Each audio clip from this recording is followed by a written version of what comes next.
Everyone from the age of 20 and above had to die off so the younger ones alone would see the promised land as God had said. And that took 38 extra years. Because of what? Because of what? Complaining. If you find yourself complaining a lot, or if you are that person that tends to complain a lot, you really need to sit through this video, and I promise you, you'll learn a thing or two. Yeah, so let's get into the video. Hello. Like watching videos like mine? Hi, beautiful people. It is me again, and you are welcome back to another episode of Let's Talk About It. And for today's episode, we're sitting outside, guys, for a change of scenery. Yeah. For those of you who are new here, my name is Lillian. Let's Talk About It is a series where we talk about the things of God, basically. Yes. So for today's episode, we're going to be talking about reasons why we complain. Okay, so today's topic, you might be wondering, where is this rooted in the Bible? Where am I bringing it from? Did she not say this series is about the Word of God? So, okay, let me tell you where it's all coming from. So, I was reading about the Israelites for some time now, and I am so invested in this story. I am so like, I find it so interesting at the same time, and so filled with like lessons and knowledge and a lot of things. It's so intriguing to me. I find myself talking about it. I tell people about it, whoever cares to listen. The other time I went for a vacation in London with my husband and my daughter, and I read the story, and I was just telling them about the things that was happening. So we all know the story of the Israelites, how God brought them out from the land of Egypt, all through the wilderness to the promised land, right? And we all know the different miracles and signs and wonders that God did just to take them out of Egypt to the promised land, right? And a lot happened along the way, even before they got out of Egypt, even during the process of going to the promised land. There are lots of stories to get out from the journey of the Israelites. And I was just reading along, and one thing that baffles me is the way the Israelites would complain.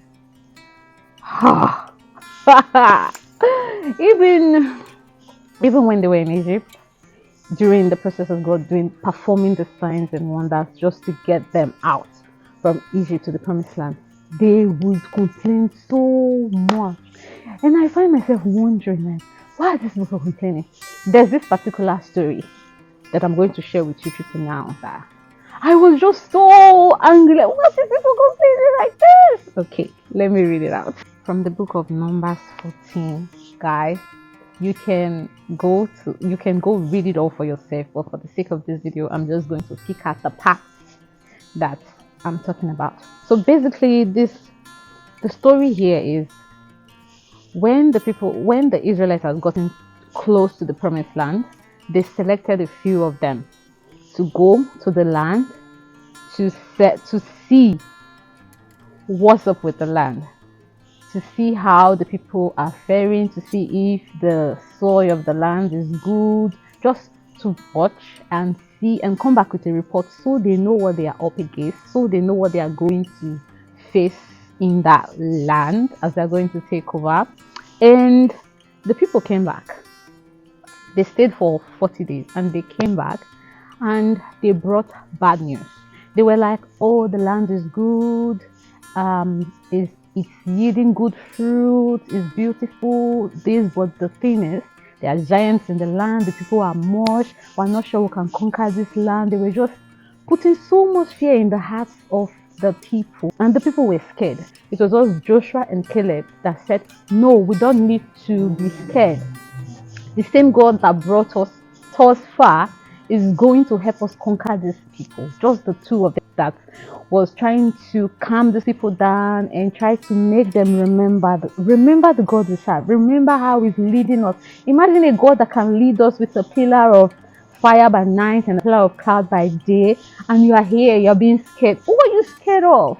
What are you scared? So he was trying to encourage the people, and guess what? God was so angry with them, and he said, and all those people that was murmuring and complaining and saying, we can't do this. You have brought us out of the land of Egypt to come and suffer and die in the wilderness. God killed all of them with a plague. So God was so angry. Not only did he kill these people now who brought this bad news with a plague, he also told them that everyone that was above the age of 20 years old was not going to make it to the promised land. Like, when I was reading this story, I was like, at that point I was like, yo, oh my god, these people, they just fucked up. Like, they messed up the whole thing. God was so angry, and in fact, everyone that was from the age of 20 above, they are all going to perish in the wilderness. None of them is going to see the promised land, including Moses and Aaron himself. That was how angry God was. Guess what, people? You would think that from this punishment they will change, right? But no. Oh my god, you can see how happy and how intrigued I am about the story. But so when that happened, they didn't see that as a point to turn around, as a point to repent. Of course, God is merciful.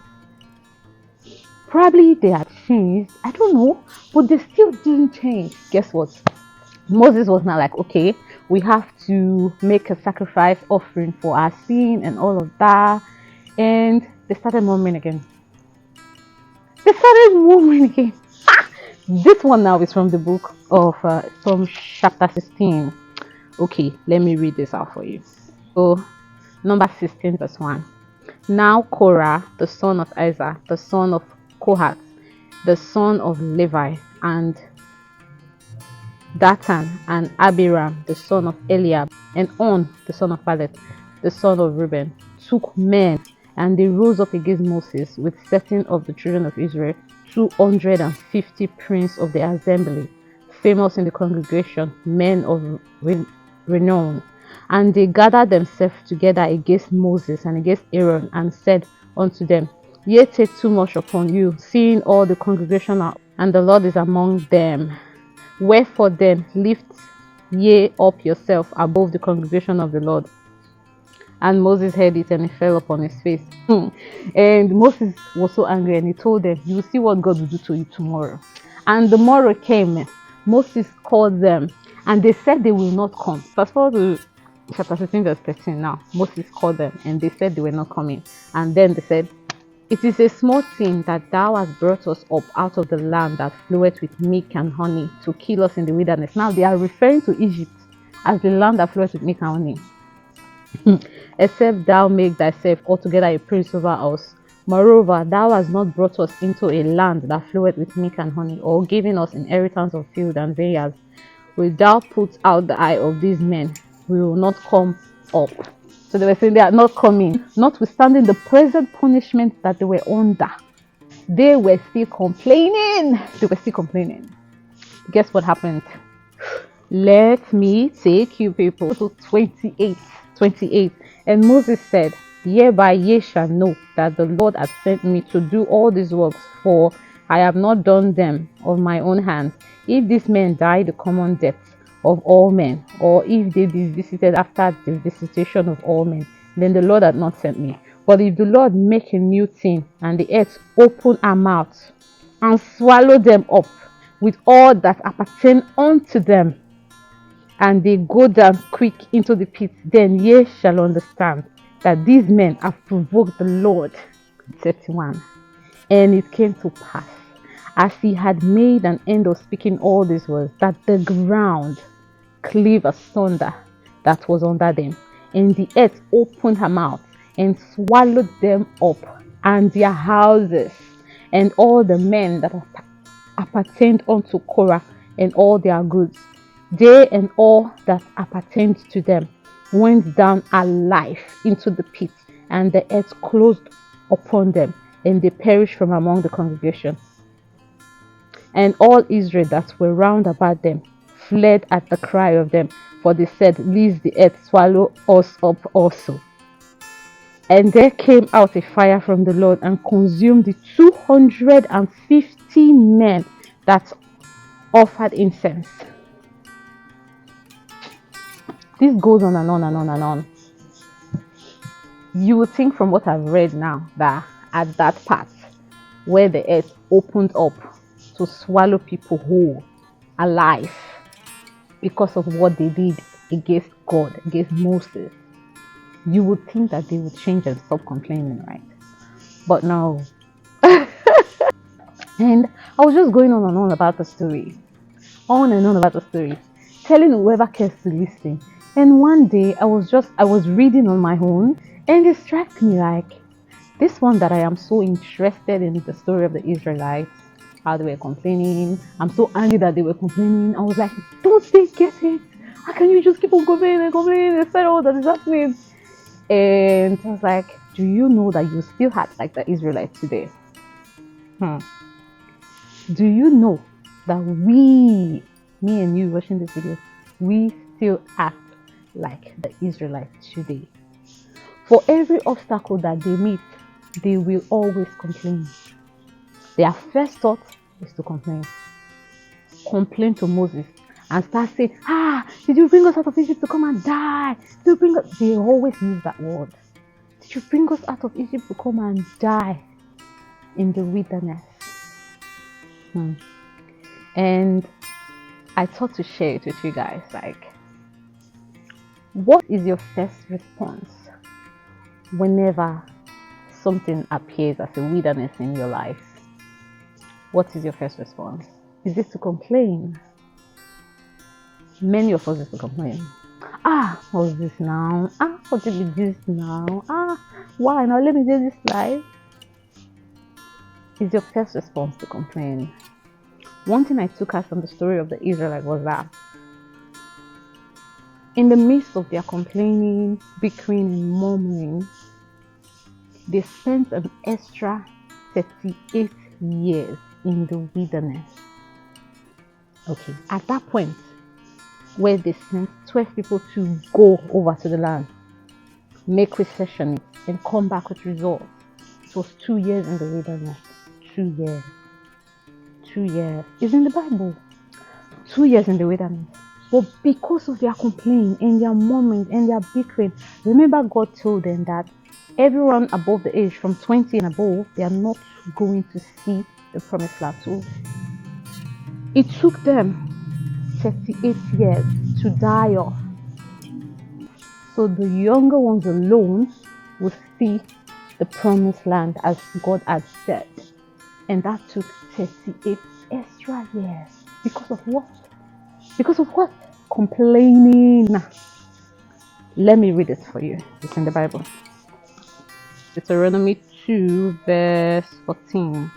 And the space in which we came from Kadesh Barnea until we were come over the brook Zed was 38 years until, listen carefully to this part, was 38 years until all the generations of the men of war were wasted out from among the hosts, as the Lord swore unto them. Extra 38 years for those people to die off before they now got to go to the promised land. All because of what? Complaining, murmuring, disobedience. And the Bible is here for a reason, It's here for a reason, for us to learn, so we don't ought to make the same mistakes as were made before, to avoid certain punishments. Yeah, God is a good God. God is loving and kind and merciful, but you don't want to tempt God. That's just the word. You don't want to tempt him, because you don't want to face the wrath of God in your life. For real. I felt like the lesson I was also learning that season of reading that story is to stop complaining. Stop complaining and go to God first with whatever I think that is standing as a stumbling block or as a wilderness before me is to stop complaining and go to God first. You see, the reason why the Israelites were complaining is because they did not know God for themselves. You see, Moses was the one God spoke to take the Israelites out of Egypt. And because Moses was saying he could not do it himself because of his speech impediment, because he was stuttering, God said, okay, fine, I will include your brother Aaron. And Moses was the one who specifically would hear from God and will go to the Israelites and tell them, this is what God says we should do and this is what we should do. So the Israelites didn't know God particularly, personally for themselves. I think that was one of the major reasons why they kept on complaining, because despite the signs and the wonders that they were seeing, that God was doing, performing for them on their behalf, taking them through things, even when He will plague them, He will still bring a way and tell Moses a way to deliver them out of that plague. They still didn't know God for themselves. They still didn't trust God enough to know that these are complaining is not going to take us anywhere but to trust God. They still didn't put their 100% trust in God. So that's bringing to us today. The only reason why you are complaining whenever there's an obstacle or there's a wilderness in your life is because you've not known God for yourself. You've not known God enough. You've not trusted Him enough. Because if you do, you know who God is. If you know who God is, like if you get to know God, in the process of knowing God, you will know that your complaining will do more harm for you than good. That's the message for today's video. Whenever there's a problem, whenever there's a challenge, whenever there's an obstacle, or even if you are living in that challenge, because there are some challenges in our life that they are there. You're living in it there and there, like probably someone that is sick with an incurable disease, those kind of sickness that you live in day to day. You wake up, is there. You sleep, is there. During the process where the Israelites were in the wilderness, that long process, when you are living in that problem, that thing that is weighing you down, be careful that you are not complaining. Be careful that complaint is not the order of your day. Be careful that your first go-to is not to complain. Because, let's see it this way, you complain from nothingness here, it does nothing for you. Complaining takes your joy, it takes your present peace, because you're complaining about it now. It's not like that complaint will bring the solution, but you're complaining and your mood is off. You'll be angry. You will not be happy. You will not be joyful because you're complaining. But when you take it to God and leave it in His hands, you live your life. You are happy. People see you every day. It's almost as if there's nothing wrong with you. You have the joy of the Lord in your heart. You are taking it one day at a time, patiently waiting for God. And in your waiting moment, you are not grumpy. You are not sad. You are not looking sad. But you are filled with joy. People see you and they don't see your problem. They see you, you are happy. They will feel like, this will not even get a problem. People will judge you. People will say, someone take your life serious. You don't know where they came. Let them judge, my dear. It's better for a human being to judge you than for God to judge you. So let them judge.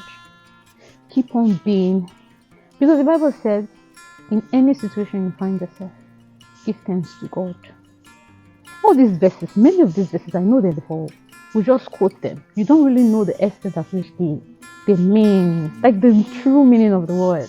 Do you know what it means for someone that has been looking for the fruit of the womb for, let's say, 20 years, to still be happy, looking good, dressing fine like that, looking beautifully fine, despite what is going around you? You are sick, but you are fine, looking good. You're not looking like your problem. I'm not saying you should go around pretending, This one is not pretending. This one is leaving it in the hands of God and living life with, like, living life in the fullness of joy of the Lord, with the confidence that at the right time the Lord will make it happen. Then then you will know the true meaning of the glory of the Lord. The glory of God will just be shining in your life. You will just be looking different. People will be wondering, what is your secret? It's just as if you don't have problem. But when you know the God you serve, that problem will not rule over your life, but God will rule over your life. Okay, so guys, I think that is it for today's episode. Leave comments. Let's get talking in the comment section, and I'll see you guys in my next video. Bye.